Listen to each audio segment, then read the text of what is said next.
জীবনটা আসলে খুব সহজ। চাহিদাগুলো, প্রত্যাশাগুলো কমিয়ে ফেললে জীবনটা আসলে খুবই সহজ। যে জীবনটাকে আমরা ভীষণ ভাবি, ভীষণ কম্পিটিশনের মধ্যে ছুটতে হচ্ছে, দৌড়াতে হচ্ছে, এবং এই জীবনটাকে ভীষণ জটিল তৈরি করি আমরা প্রতিনিয়ত।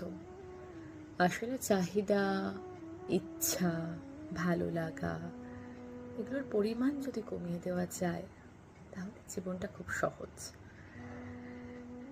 ওই প্রতিযোগিতায় ছুটতে ছুটতে যখন আমরা ক্লান্ত হয়ে গিয়ে আমাদের সম্পর্কগুলোর সাথে বিট্রে করে ফেলি, আমাদের সম্পর্কগুলোর থেকে দূরে চলে যাই, আমাদের কাছের মানুষগুলো সময়ের সাথে সাথে দূরে চলে যায়, হারিয়ে যায়, আমরা সেই সময়টা আর ফিরে পাই না, তখন গিয়ে মনে হয় জীবনটা খুব কঠিন।